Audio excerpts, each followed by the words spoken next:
바울의 변명이라는 제목으로 하나님 말씀을 전하도록 하겠습니다. 사도행전 26장 1절은 이렇게 시작합니다. 변명하되 라고 시작합니다. 변명하되. 이 변명은 누구의 변명이니까? 오늘 우리가 알고 있는 것은 바울의 변명입니다. 성경은 바울이 변명을 하기 시작했다라고 성경 말하면서 사도행전 26장은 말하고 있는 것입니다. 그 변명은 우리가 알고 있는 아그리빠 왕이 허락하여 준 것입니다. 아그리빠 왕이 바울에게 변명의 기회를 준 것입니다. 변명의 기회를 준 것입니다. 아그리빠 왕은 아는 것처럼 우리 유대의 왕이죠.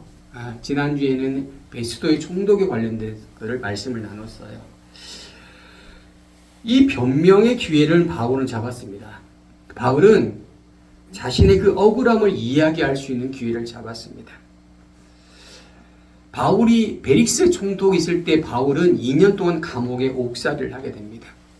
그리고 지난주에 나눈 것처럼 이스라엘 유대 지도자들을 통해서 40명이 넘는 사람이 바울을 죽이겠다라는 결사대를 이제 모집되었습니다.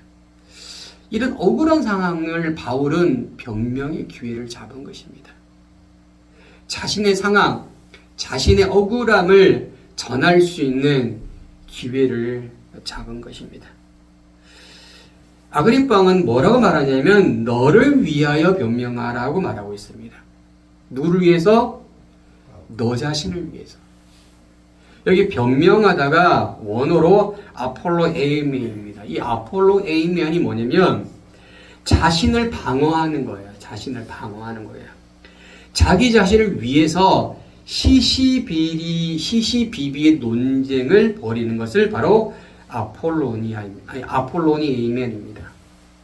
분명히 아그리빠는 바울 자신을 위해서 변명의 기회를 준 것입니다.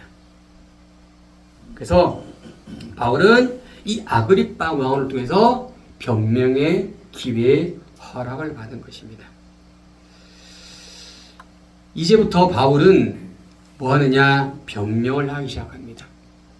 바울이 손을 들어 변명합니다. 그리고 손을 들었다는 얘기는 뭐냐면 주목하는 거예요. 주목.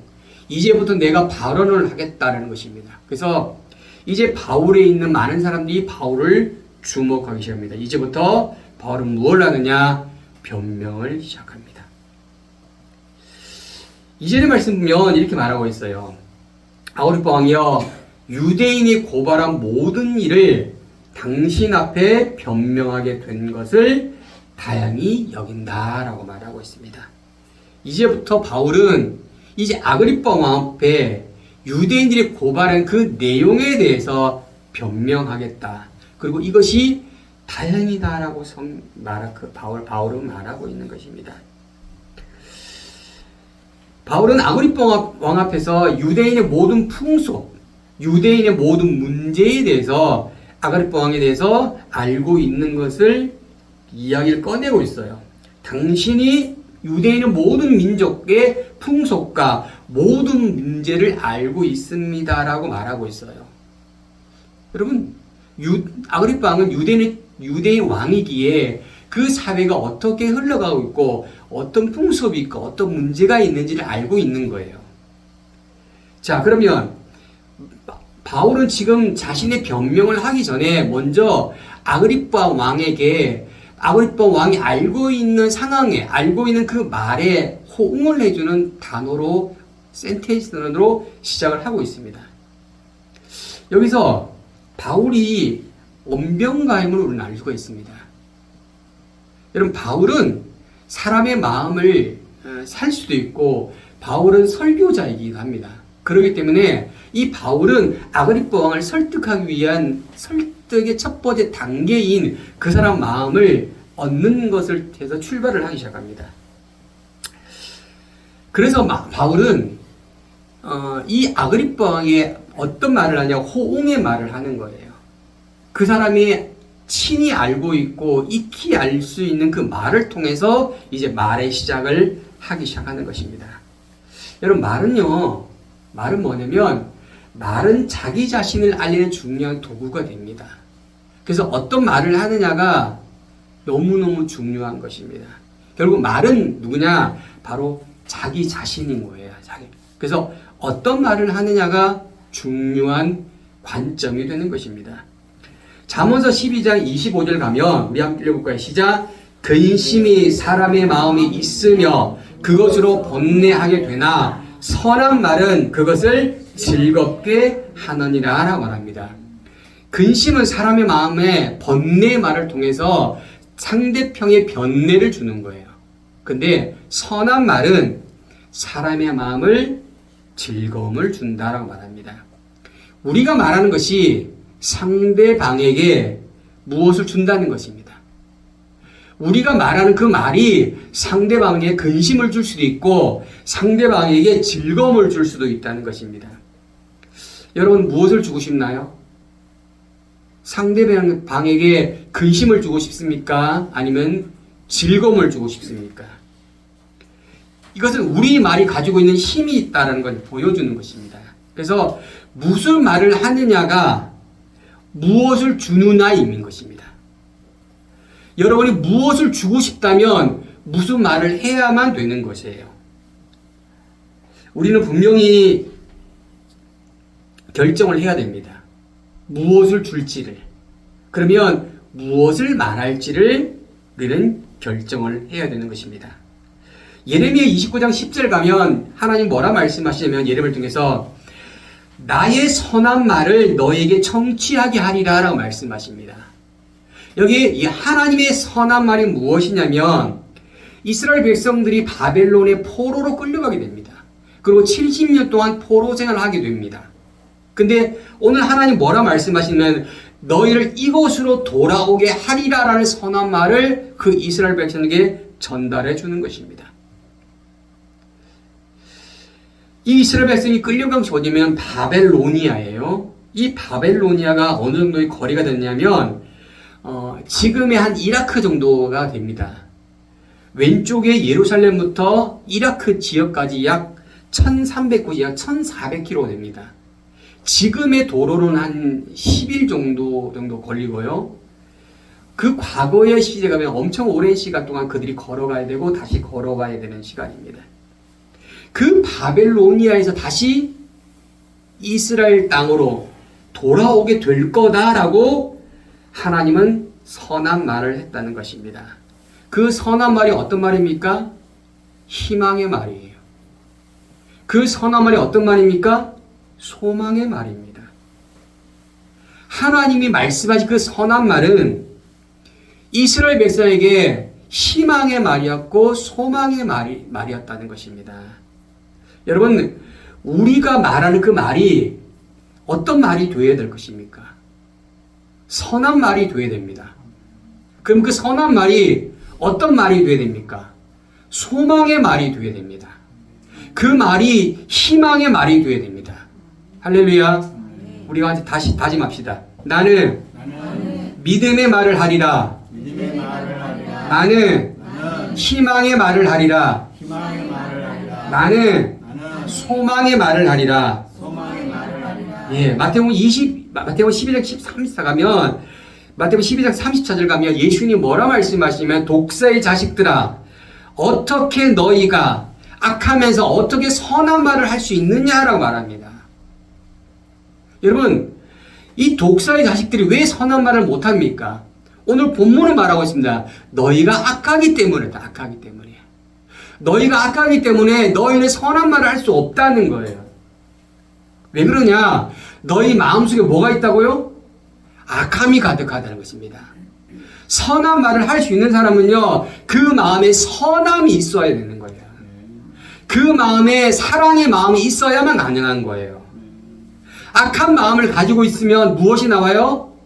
악한 말이 나오는 거예요. 악한 마음을 잔뜩 가지고 있으면 입을 열면 독소리 나오기 시작하는 것입니다. 예. 그래서 마음에 무엇을 담고 있느냐가 중요하다는 것입니다. 마음에 담고 있는 그것이 바로 우리의 말이라는 거예요. 그래서 우리의 말이 뭐냐? 우리의 마음이라는 거예요, 결국. 여러분 그 말을 보면 그 사람의 마음이 어떤 상태인지를 알 수가 있는 거예요. 그래서 우리는 어떻게 해요? 우리의 말을 살펴보아야 되는 것입니다. 우리의 말을 되새겨 보아야 되는 것입니다. 내가 무슨 말을 하는지가 중요하다는 거예요. 그 무슨 말은 결국 내가 가지고 있는 내 마음의 상태인 거예요. 내 마음의 심리 상태고 내가 가득 차 있는 것이에요. 악한 말을 하는 사람은 악함이 가득 차 있고, 선한 말을 하는 사람은 선함이 가득 차 있고, 사랑의 말을 하는 사람은 사랑이 가득 차 있고, 믿음의 말을 하는 사람은 믿음이 가득 차 있는 것입니다. 그래서 분노의 말은 분노의 마음을 가진 자에게 나오는 거예요. 욕설의 마음은 악한 마음을 가지고 있는 자에게서 나오는 거예요. 의심의 말은 의심의 마음에서부터 나오게 되는 것입니다. 우리는 어떤 말을 해야 됩니까? 선한 말을 해야 되는 거예요. 그러면 선한 말을 하기 전에 우리가 무엇을 먼저 해야 됩니까? 사랑의 마음을 먼저 가져야 됩니다. 믿음의 마음을 먼저 가져야 됩니다. 우리 다시 다짐합시다. 먼저 사랑의 마음을 가지자. 먼저 믿음의 마음을 가지자. 먼저 소망의 마음을 가지자. 우리 자녀를 향해서, 우리 남편과 우리 아내를 향해서, 우리 친구를 향해서, 이 대한민국을 향해서 우리가 사랑의 마음, 믿음의 마음, 소망의 마음을 먼저 가져야 되는 거예요. 그래야 우리 입이, 우리 말이 소망과 사랑과 믿음이 나오게 되는 거예요. 왜 우리가 사랑의 말이 안 나옵니까? 왜 우리가 의심의 말이 나오냐 이거죠. 그거는 그 사람을 의심하기 때문에 그런 거예요.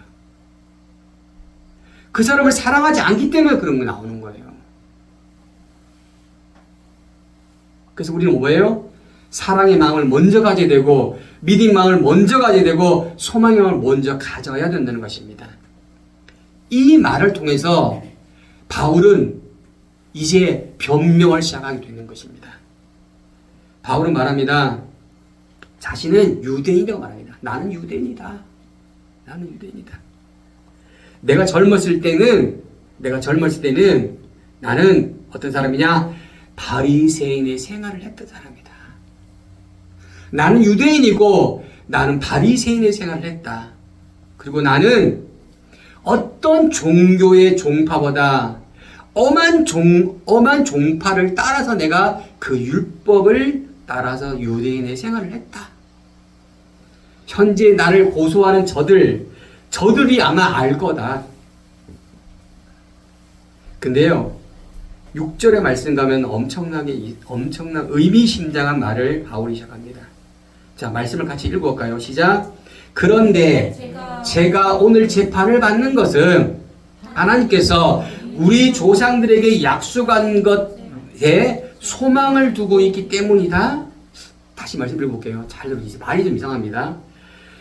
그런데 제가 오늘 재판을 받는 것은 하나님께서 우리 조상들에게 약속한 것에 소망을 두고 있기 때문이다. 여러분, 이게 무슨 말입니까? 지금 재판을 받는 것은 바울에게는 엄청난 데미지고 엄청난 리스크예요. 그렇죠? 그런데 이것이 하나님께서 우리 조상들에게 약속한 것에 소망을 두고 있다는 거야. 이것은 뭐냐?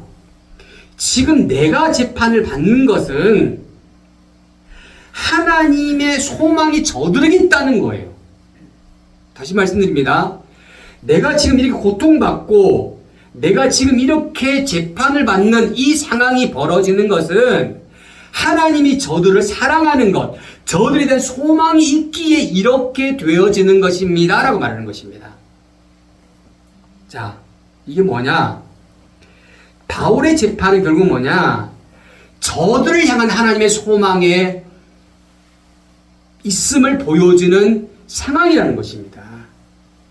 자, 그러면 바울이 지금 뭐 하냐면 바울이 자기 방어를 지금 해야 되는 변명을 해야 됩니다. 내가 무엇을 잘못하지 않았고 나는 떳떳하고 나는 이런 성실한 사람이다라고 자기 방어를 해야 됩니다. 그런데 오늘 바울의 재판은 자기 방어의 재판이 아님을 지금 6절의 말씀 중에서 말씀해 주는 거예요. 다시 말씀드리면 바울은 자기 방어를 할 생각이 일면 1도 없다는 거예요. 바울은 자기 방어의 변명의 시간에 하나님이 이스라엘 백성을 통해 얼마나 소망을 가지고 있는 이야기를 할 거라는 것입니다. 지금 이것을 6절의 말씀 통해서 선언해 주고 있는 거예요. 내가 무엇을 잘못하지 않았고 나는 저들 앞에 떳떳했다, 이것을 말하는 것이 아니고 저들을 향한 하나님의 소망이 지금 있음을 나를 통해서 선언할 거다라는 것을 지금 이야기해 주고 있는 것입니다. 여러분, 바울은 지금 주님의 뜻을 전하기자 원하고 있는 것이에요. 이것이 뭐냐? 하나님의 사랑의 증표라는 것입니다. 이것이 바로 뭐냐? 하나님이 저들 향해서 가지고 있는 소망이 있음을 이제 당신이 아셔야 된다라고 바울은 이야기하고 있는 것입니다. 여러분, 하나님의 소망이 없으면 우리에게 어려움이 오지 않음을 믿으시기 바랍니다. 하나님이 우리를 향해 소망이 없으면요, 우리를 쳐다보지 않아요. 하나님이 왜 우리에게 어려움을 허락해 주시느냐? 하나님의 소망이 우리에게 이르기 때문에 그런 거예요. 다시 말씀드려볼까요? 우리가 아파하고 신음하는 것은 하나님을 떠올리게 하는 거예요. 다시 말씀드리면 우리가 고통당하고 있을 때 우리가 무엇을 생각하느냐? 아, 내가 하나님을 잘 믿을걸, 내가 하나님을 잘 찾을걸, 이런 생각이 떠오른다는 거예요. 이건 하나님이 뭐냐? 하나님의 소망이 그에게 있다는 거예요. 우리가 왜 공경에 빠지게 되느냐? 하나님의 소망의 끈을 놓지 않고 있다는 거예요. 지금 내가 너희들을 사랑하고 있다는 것입니다. 내가 너를 통해서 엄청난 일들을 계획하고 있다는 것입니다. 지금 이스라엘 백성을 향해서 하나님 말씀하시는 거예요. 지금 내가 너희 조상들에게 약속한 그 약속의 그 소망에 지금도 너에게 이르고 있다라고 오늘 바울을 통해 이야기하실 거예요. 지금 유대인들이 누굽니까? 예수를 죽였던 사람들. 지금도 예수의 당이라고 몰아세우며 그 바울을 죽이려고 하고 있습니다. 근데 바울이 뭐라 합니까? 하나님의 소망이 지금 있습니다. 지금 있습니다. 여러분, 어려움 당하십니까? 환난 당하십니까? 고통이 임하십니까? 하나님의 사랑의 끈이 있다. 하나님의 소망의 끈이 아직도 나에게 있구나. 이렇게 믿으시기 바랍니다. 그리고 하나님께 울부짖으셔야 돼요. 하나님, 아직도 저를 사랑하시네요. 아직도 저를 향한 그 소망의 끈을 놓지 않고 있으시네요. 라고 우리는 감사의 기도를 해야 되는 것입니다. 자, 바울은 말합니다. 나는 한때는 나사렛 예수의 이름을 반대했던 사람이다. 그 나사렛 예수의 이름을 반대했고, 그 무엇이든지 나사렛 이름이 있으면 그 나사렛 이름을 멸망시키고자 했던 사람이다라고 그는 고백하고 있습니다. 내가 했던 일이 뭔지 압니까? 그는 고백합니다. 그가 했던 일이 바로 이겁니다. 같이 말씀해 시작. 대제사장들의 고난을 받아 많은 성도들을 감옥에 가두었던 일을 내가 했습니다. 그리고 내가 어떤 일을 했습니까? 그들이 죽임을 당할 때 찬성했던 사람들입니다. 이 그들이 누구죠? 나사렛 예수를 믿는 사람들입니다. 그리고 어떤 일을 했습니까? 여러 회당을 다니며 그들을 여러 번 쳐버렸던 사람입니다. 내가 어떤 일을 합니까? 강제로 그들에게 모독하는 말을 하도록 했던 사람입니다. 그리고 내가 어떤 일 합니까? 그들에게 격벌한 나머지 다른 도시까지 찾아가 어떻게 가요? 핍박을 했다는 거예요. 내가 이런 일을 했어요. 내가 바로 했던 그런 일입니다라는 것입니다. 내가 그렇게 했다고요. 누가 그랬다는 것입니다. 내가. 여러분, 저는 안 그랬습니까? 저도 그랬습니다. 저도 예수 믿기 전에 그랬어요. 저희 두 동생이 알 거예요. 네, 저도 그래요. 동생이 먼저 믿었고 제가 나중에 예수 믿었으니까. 네. 교회 가는 건 이해가 안 되는 거예요. 예수 믿는 건 이해가 안 되는 거예요. 그래서 어떻게 했습니까? 핍박을 했지요. 제가 그런 일을 했다고요. 지금 바울이 그런 일을 했다고 지금 변명을 하고 있는 것입니다. 지금 변명. 그런데요, 오늘 23절에 하나님의 선제적 은총이 그에게 나타납니다.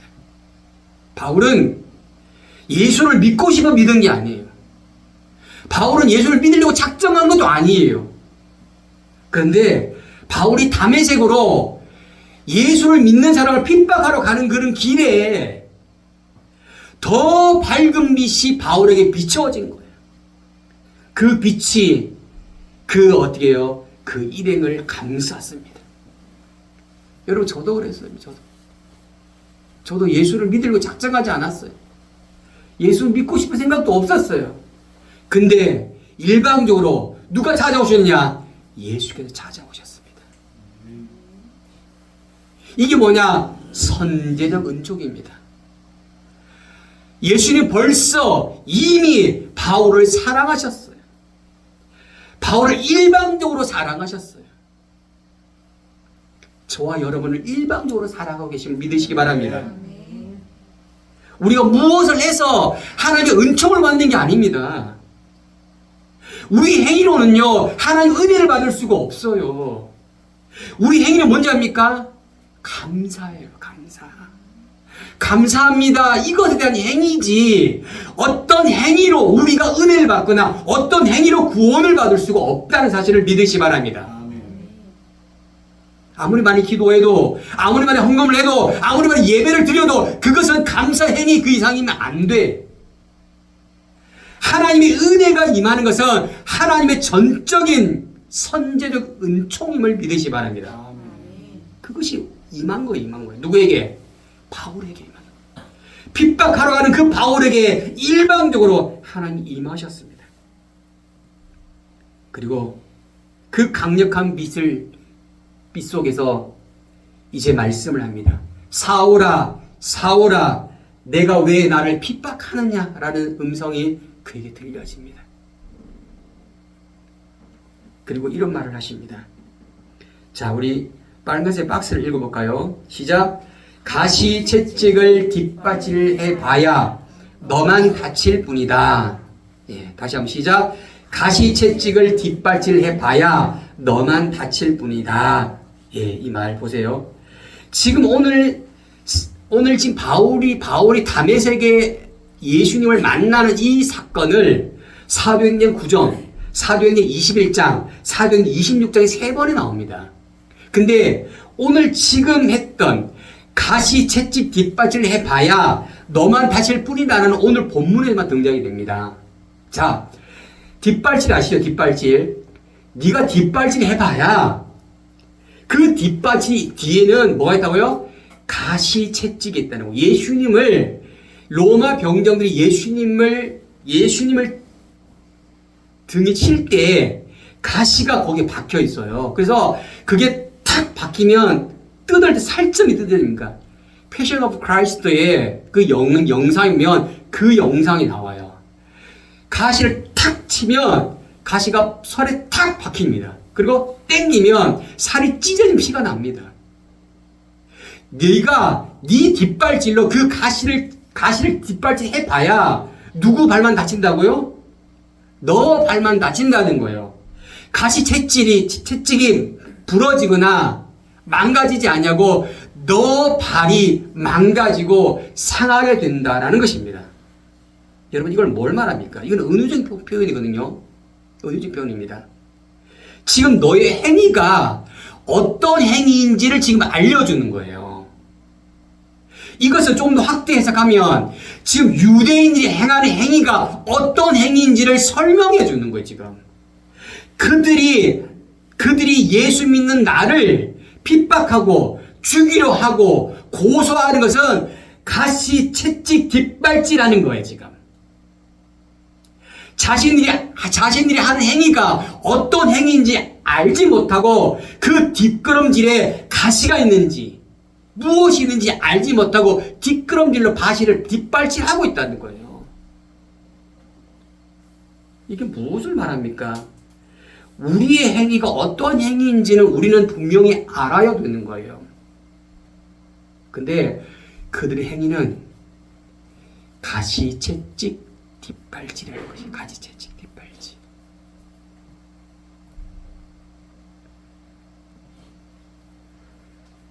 그래서 바울은 말합니다. 주여 당신 누굽니까? 그 빛이 말합니다. 나는 내가 핍박하는 예수다. 나는 내가 핍박하는 예수다라고 분명히 말을 하고 있습니다. 그 강력한 빛이 그 사울에게 들려집니다. 그리고 16절의 말씀 보면 같이 말씀을 읽어볼까요? 시작! 이제 일어나 똑바로 서거라. 내가 내게 나타난 것은 너를 일꾼을 삼아 내가 본 것과 앞으로 내가 너에게 보여줄 것을 사람들에게 증거하도록 하기 위함이다 라고 말씀하시고 있습니다. 지금 왜 예수님께서 왜 강력한 빛이 바울에게 나타나느냐? 예수님 바울을 뭘 삼다고요? 일꾼을 삼으시고 싶으신 거죠. 일꾼. 바울을 증인의 삶을 살도록 하기 위해서 오늘 나타나신 것입니다. 그 강력한 빛 대신 예수님께서 주님의 증인의 삶을 살도록 바울에게 나타나셨습니다. 그리고 어떻게 해요? 부르시고 계시는 거예요. 이게 뭐냐? 소명입니다. 소명. 여러분 소명 받은 자는 어떤 삶을 살느냐? 증인의 삶을 사는 거예요. 소명 받은 것은 뭐냐? 증인의 삶을 살도록 예수님께서 부르시는 거예요. 지금 오늘 말씀처럼 내가 너를 일꾼 삼을 건데 내가 본 것, 내가 너에게 보여줄 것을 사람들에게 어떻게 하라고요? 증거하게 하려고 내가 너를 지금 온 거야. 바울이 지금 이거 하고 싶다고 말했나요? 바울이 이거 하려고 지금 기도하고 있나요? 바울은 아무런 준비도 되어 있지 않아요. 근데 지금 무엇을 지금 준비하고 계시느냐? 예수님이 그걸 준비하시고 바울을 찾아오신 거예요. 이것이 뭐냐? 소명이라는 소명. 내가 어떤 것을 통해서 부름을 받았는지, 내가 무엇을 해야 되는지에 대한 이 부름을 지금 바울이 받은 것처럼 저와 여러분이 받았을 것을 믿으시 바랍니다. 그 부름에 대한 정확한 목적이 예수님이 가지고 있음을 기억하십시오.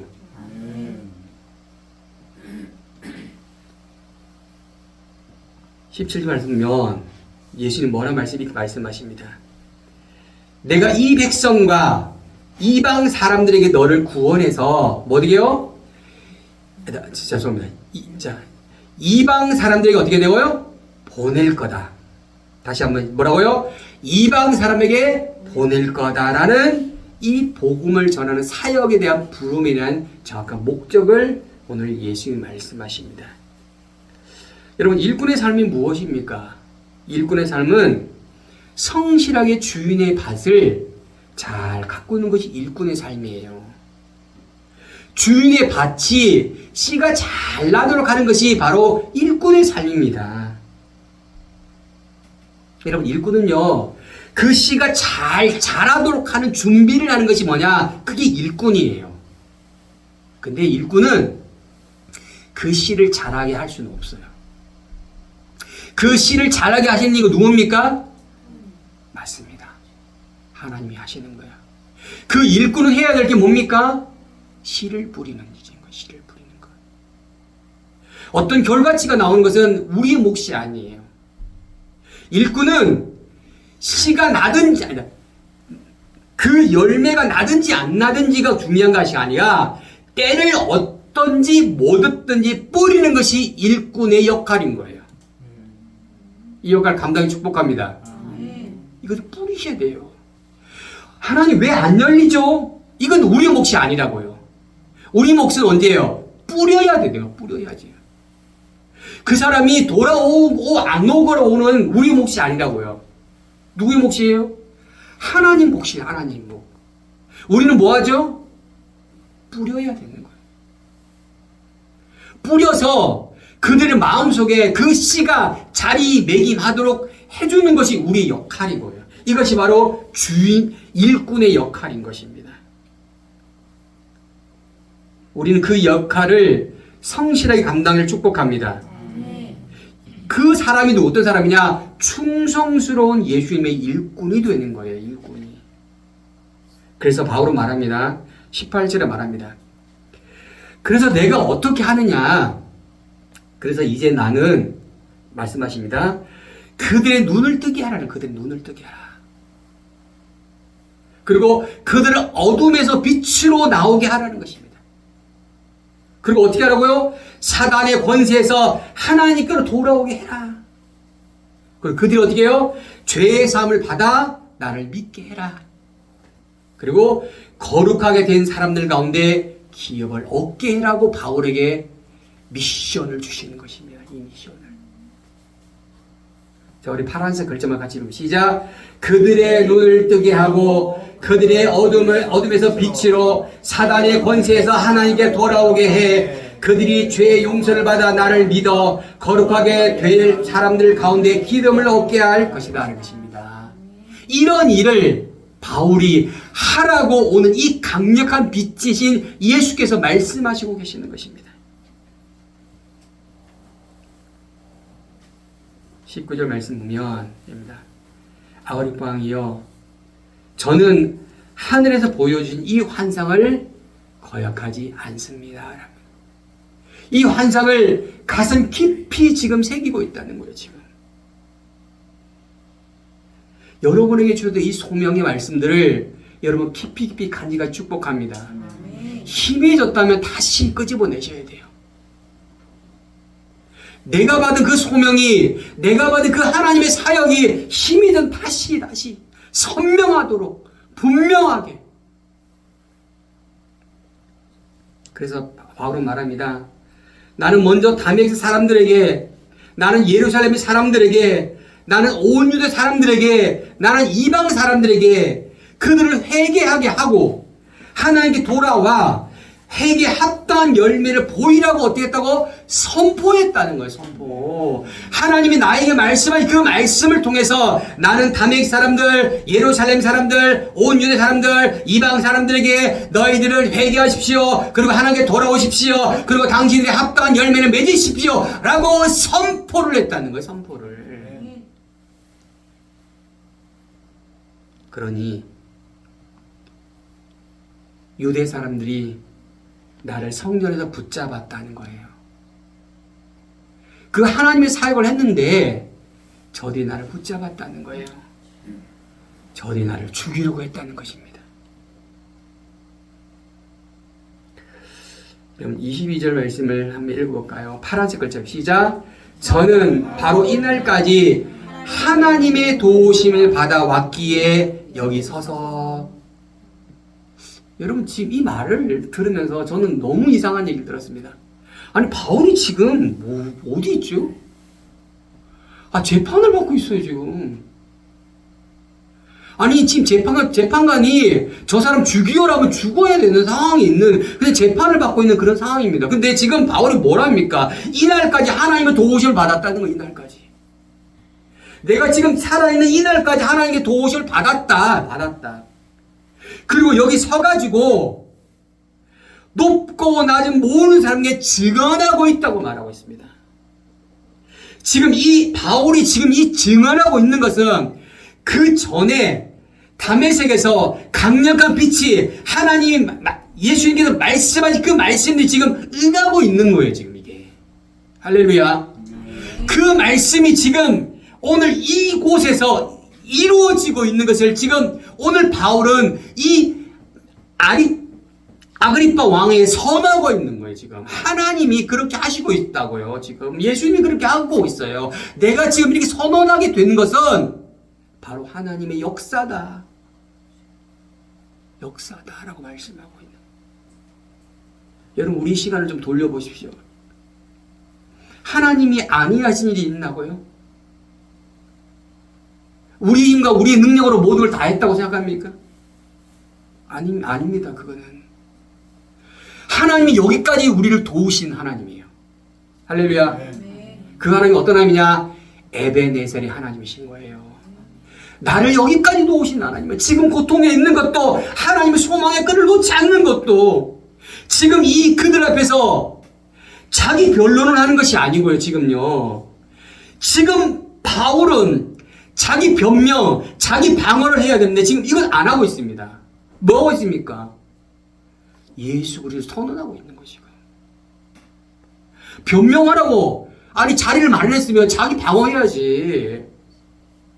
나 예수 잘 믿었는데 왜 이마에 이꼴 됐죠?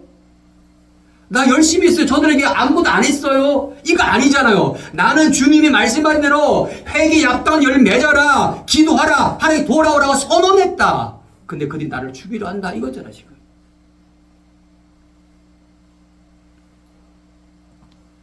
자, 23절 보세요. 그 증언이 바로 뭐냐 이겁니다. 그리스도의 고난을 당하셨다는 거예요.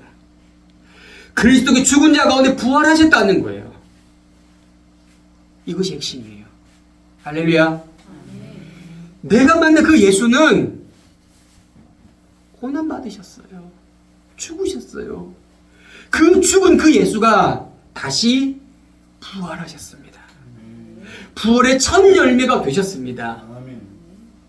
그 철매되지 그 예수를 따라 당신들도 부활할 거라고 내가 그들까지 선언해 주었어요.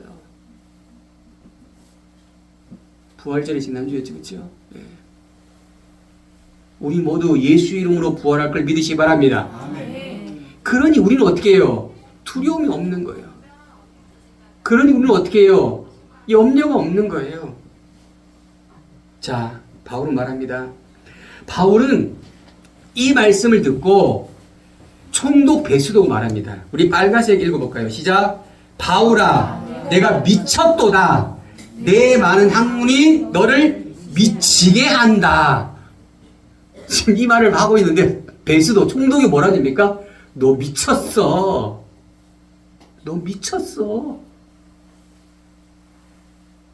너의 많은 학문이 너를 미치게 했어. 분명히 너는 지금 너 변명하고 너 방어하고 이곳에 네가 어떻게 살아갈지 이거 얘기해야 돼. 근데 지금 너 뭐하고 있어? 너 미쳤네. 말하고 미쳤네. 미쳤네. 바울은요 자신의 안위에는 아무런 관심이 없어요. 바울은 자신이 살고 죽는 건 관심이 없어요. 일도 없어요. 오로지 그곳에서 그 변명의 기회를 복음의 기회로 삼고 있다는 사실을 믿으시 바랍니다. 그것을 듣고 이 베스도가 미쳤다고 말을 미쳤다고 말하는 미쳤다. 바울이 예수를 알지 못했다면 바울은 예수께 미치지 않았겠죠. 바울은 예수를 알았어요. 깊이 있게 알았어요. 그러니 바울은 뭘 합니까? 예수님께 마음을 다 빼앗겨 버렸습니다. 여러분 왜 우리가 예수님께 마음을 빼앗겨 버리지 못하는 이유가 뭔지 압니까? 예수를 제대로 알지 못하는 거예요. 예수를 깊이 있게 알지 못하는 거예요. 내 변명의 기회에 예수를 증언할 그것을 하지 아니하고 내 변명의 기회로 삼는 것이 바로 뭐냐? 예수를 깊이 알지 못하는 일이 되는 것입니다. 바울은 자신의 변명의 이 기회에 예수를 깊이 알고 있기에 예수를 전하는 것입니다. 바울은 예수님께 온 마음을 빼앗겨 버렸습니다. 왜냐? 바울은 예수를 깊이 있게 알기 때문에 그러는 거예요. 예수를 깊이 있게 알면 예수께 깊이 빠져버리게 됩니다. 예수께 미쳐버리게 되는 것입니다. 베드로가 정확하게 본 거예요. 바울은 예수께 미친 사람이에요. 미친 사람. 여러분은 어떻습니까? 우리는 어떻습니까? 왜 우리는 예수께 못 미치죠?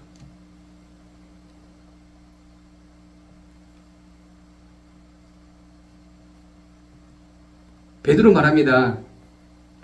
우리 주 예수 그리스도의 은혜와 그를 아는 지식에 자라가라. 예수를 아는 지식에 자라가라. 할렐루야. 예수를 아는 지식에 자라가시기를 축복합니다. 예수를 아는 지식. 학문적으로 아셔야 돼요. 알아야만이 깊이 있게 미친다고요. 깊이 있게 사모하게 되는 거예요.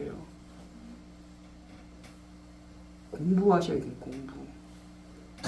예수에 대한 공부를 하셔야지 되는 거예요. 그것이 자라가는 겁니다. 어떤 상황과 어떤 현상이 우리를 지배하는 것이 아니고 내가 예수를 아는 지식, 그 지식에 의해서 내 삶이 지배되어지는 거예요. 그러니 바울처럼 그런 삶이 바울 삶에 나타나는 것입니다. 그를 알지 못하면 풍성한 하나님의 뜻을 알지 못하는 거예요. 그를 이해하지 못하면 우리 상황에서 벌어지는 그 매일같이 벌어지는 그런 일촉일발의 그 사건 속에서 우리는 비합니다. 근데 주님의 뜻은 그게 아니거든요. 말씀을 온전히 나에게 채우시길 축복합니다. 말씀을 채우셔야 돼요. 언제까지? 차고 넘칠 때까지 채우셔야 돼요. 그래야지 그리스도의 은혜와 그의 아는 지식에 자라가게 되는 것입니다. 30년을 믿었다면 30년만큼의 지식이 풍부해야 되는 거예요. 예수 말만 하면 줄줄 나와야 되는 거예요. 줄줄줄. 여러분 어릴 때는 죽을 먹지만 나이가 먹으면 뭘 먹습니까? 생고기를 먹잖아요. 지난주에 저희가 사무엘상 2장에 그 사무엘상 2장에 수요 예배를 드리는데 엘리 아들들이 예배를 드리고 제사를 드릴 때 고기를 삼지창으로 척 해가지고 꺼내 나옵니다. 그리고 뭐라 말하면 제사장은 생고기를 좋아한다 말합니다. 여러분 젊은 친구들은요 생고기를 좋아해요. 나이가 먹으면 저희 어머니는 생고기 안생이 중요한 게 아니에요. 푸석푸석하냐 안 푸석푸석하냐 이게 중요해. 이게 고기의 맛이에요. 근데요 진짜 맛은 어떤 맛입니까? 육즙이 팍팍 터져야 갑자기 배가 고프네. 육즙이 터질 때 그 고기가 맛있잖아요. 어릴 때는 그냥 퍼석퍼석하고 그런 거 먹어요. 근데 장성한 자가 되잖아요. 먹는 것이 다르다고. 먹는 것이. 말씀도 마찬가지입니다, 여러분. 말씀을 먹는 것이 다르셔야 돼요. 더 질기고 더 끈끈하고 더 이해가 되지 않은 말씀을 먹으셔야 되는 거예요. 먹으셔야 돼요. 할렐루야. 그때 하나님의 깊은 은혜를 더 깊이 있게 이해하게 되는 거예요. 다윗이 왕이 돼서 그 성전으로 먹었냐 하나님 법궤가 왔습니다. 다윗이 너무너무 좋아 춤을 췄어요. 얼마나 춤을 췄는지 바지가 벗겨지게 춤을 췄어. 백성들 보는 앞에서 바지 벗겨졌어요. 그럼에도 불구하고 다윗이 너무너무 좋아했어요. 다윗은 예수께 미쳤어요. 저도 아직 덜 미쳤습니다. 진짜. 더 미쳐요. 더 미쳐요.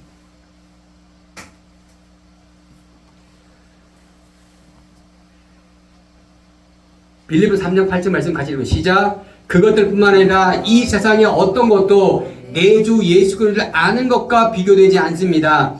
예수 그리스도를 위하여 나는 모든 것을 버렸습니다. 모든 것이 쓰레기처럼 아무런 가치 없다는 것을 이제합니다. 이로써 나는 그리스도를 알게 되었습니다. 쉬운 성경의 빌립보서 3장 8절 말씀입니다. 나는 그리스도를 알게 되었습니다. 내가 예수 그리스도를 위하여 모든 것을 버렸다.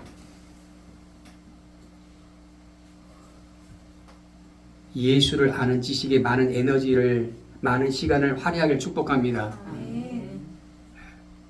예수를 아는 일에 시간을 보내셔야 돼요. 그것이 기도일 수도 있어요. 그게 찬양일 수도 있습니다. 근데 말씀 위에 서지 않는 찬양과 기도는 위험한 거예요. 위험해. 말씀 위에 굳건히 서셔야 돼요.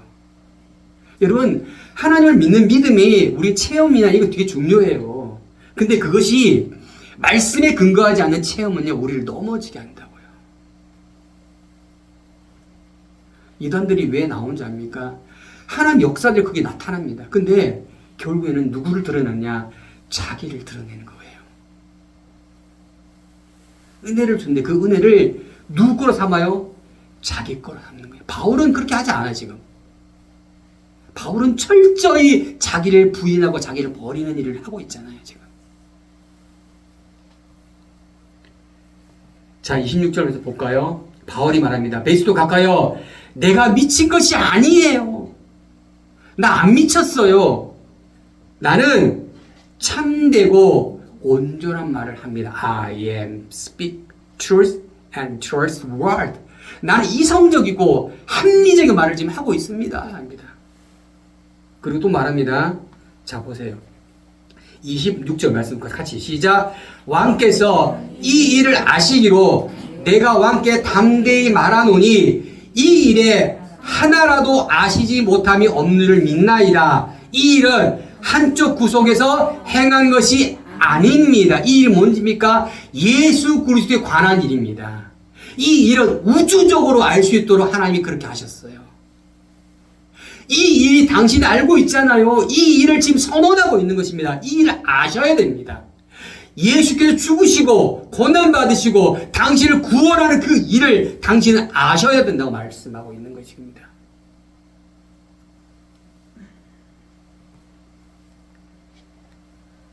아가리뽕이요, 예언자를 믿습니까? 여러분, 예언자를 믿습니까? 말하는 것은 뭐냐면 성전에서는요, 토라 5경과 예언서를 읽습니다.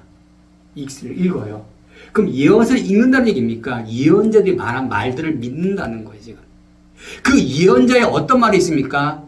예수께서 이 땅에 오실 일들, 예수님 고난받으실 일들, 예수님 죽으실 일들, 예수님 다시 이 땅에 오실 일들을 그 예언서에 기록되어 있거든요. 그 일을 당신은 믿냐 이겁니다. 이 말을 듣고 나서 아그리빠가 말합니다. 우리 분홍색 글자를 보고 시작. 내가 이 짧은 시간에 나를 그리스도의 사람으로 만들 수 있다고 생각하느냐? 지금 아그리빠는 바울이 무엇을 말하려고 하는지를 정확하게 알고 있는 거예요. 바울이 말하고 하는 그 요지가 뭐냐? 당신이 예수를 믿어야 된다는 이 말을 하고 싶은 거예요, 지금.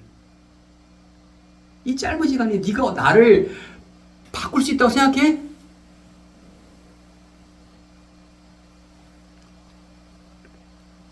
바울이 뭐라냐입니까? 이렇게 말합니다. 제가 읽어볼게요. 짧은 시간이든 긴 시간이든 왕뿐 아니라 오늘 제 말을 듣고 있는 모든 분들이 이 쇠사슬을 제외하는 저처럼 되기를 기도합니다. 라고 합니다. 이 쇠사슬 뭡니까? 묶여있는 쇠사슬.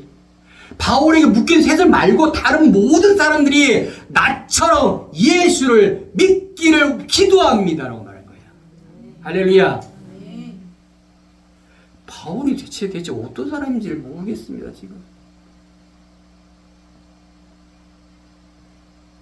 자신이 아니는 하나도 없는 변명의 기회가 있지만 자신을 위한 건 하나도 없어요. 일관되게 오직 예수를 말하고 있어요. 예수를 위해서 예수의 삶을 끝까지 그는 살고 있는 것입니다. 여러분 이 모습이 참 그리스도인의 모습임을 기억하시기 바랍니다. 여러분 고린도 2장 2절 같이 읽어요. 시작. 내가 여러분 가운데 예수 그리스도 곧 십자가에 못 박히신 그분 외에는 아무것도 알지 않기로 작정했기 때문이다라고 바울은 말하고 있습니다. 나 예수 말고 아무것도 알고 싶지 않아. 나에게 예수만 알려줘 말하는 것입니다. 예수만 알려줘. 왜? 그분이 나를 구원하시고 그분이 나를 이끄시고 그분이 원하는 삶을 내가 살아야 되기 때문에 그렇다는 것입니다. 내가 이 땅에 태어나고 내가 이 땅의 삶을 마무리할 때도 예수. 바울은 오직 예수님을 전했습니다. 이 말을 아그리파 왕이 베스도 총독과 베니게가 들었어요. 그리고 이를 뭐라 말했느냐? 자, 우리 보라색 글자 시작. 이 사람은 사형이나 징역을 받을 만한 일을 하지 않았다라고 말합니다. 여러분 이상하지 않습니까? 바울이 분명히 자기 변명을 했어야 되는데 바울은요 자기 변명을 안 했어요. 하나도 하지 않았어요. 오직 그가 한 것은 예수만 말했습니다. 예수가 나에게 어떻게 역사했고 예수가 어떻게 당신들에게 말하고 있는지를 지금 예수만 오직 말하고 있어요. 근데 그들이 어떻게 말합니까? 이 사람은 사형이나 징역 받을 만한 일을 하지 않았다. 이것이 뭡니까? 성령의 역사예요. 성령의 역사. 여러분 우리가 우리 일을 하려고 하지 마십시오. 우리가 내 일을 하면 안 돼요. 나는 내 일을 하면 나는 주님의 일을 해야 되는 거예요. 할렐루야. 나는 주님의 일을 해야 돼요. 내가 자녀를 키우고 내가 일을 하고 이런 것도 전부 다 주님의 일이 돼야 돼요. 주님의 일. 내가 상담하는 일, 내가 돈을 버는 일, 내가 청소하는 일도 어떤 일이 되냐? 주님의 일이 돼야 돼요. 할렐루야. 내 일이 되면 안 돼. 주님의 일이 되셔야 돼요. 그러면 주님이 누구 일을 해요?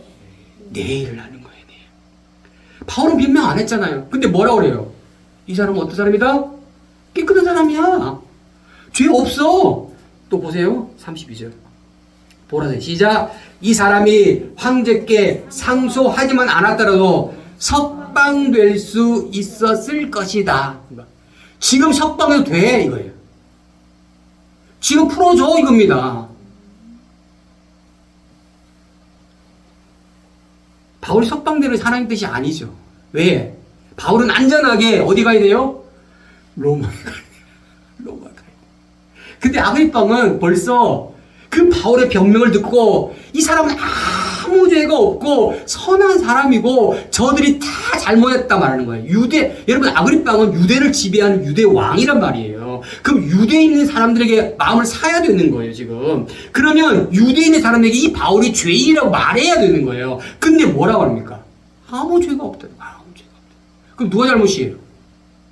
유대인들이 잘못이에요. 유대 대제사장이 잘못한 거예요. 유대 관원들이 잘못한 거예요. 유대 제사장이 잘못한 거예요. 바울은 하나도 죄가 없는 것입니다. 바울은 자신의 억울함을 호소하지 않았습니다. 왠지 압니까? 바울은 급하지 않았어요. 왜? 바울은 하나님이 하실 걸 아시기 때문에 바울은 기다리고 있었습니다. 그리고 바울은 뭐 했어요? 하나님의 일을 한 거예요. 자신에게 찾아온 그 하나님의 일을 바울은 그 변론의 시간에, 그 변명의 시간에 하게 된 것입니다. 하나님의 일은 저와 여러분을 통해서 일하심을 기억하시기 바랍니다. 하나님의 일은 바울을 통해 지금 일하고 있는 것입니다. 그럼 일꾼은 뭐 해야 됩니까, 여러분? 준비를 해야 돼요, 준비. 하나님의 일을 할 수 있는 준비를 해야 되는 거예요. 하나님의 일을 할 수 있는 준비를 일꾼이 지금 해야 되는 거예요, 지금.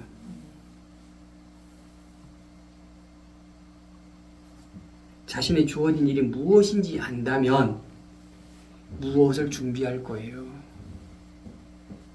왜 우리가 무엇을 준비하지 못하느냐? 내가 무엇을 해야 될지 모르고 있는 거예요, 지금. 내 소명에 향한 하나님의 뜻을 다시 한번 분명히 기억하시기 바랍니다. 그래야 내가 무엇을 준비해야 될지가 분명히 나타난다는 것입니다. 우리 모두 하나님을 위해서, 하나님이 우리에게 맡겨준 그 일을 위해서 준비하시고 기다리시기 축복합니다. 그러면 하나님이 누구 일을 한다고요? 내 일을 하시는 거예요. 내 필요한 모든 것을 채우시고 흔들어 복 주실 것입니다. 그럼 다시 말씀합니다. 우리 모두 주님의 일을 위해서 준비하는 저와 여러분들을 예수님 축복합니다. 축복합니다. 예, 기도.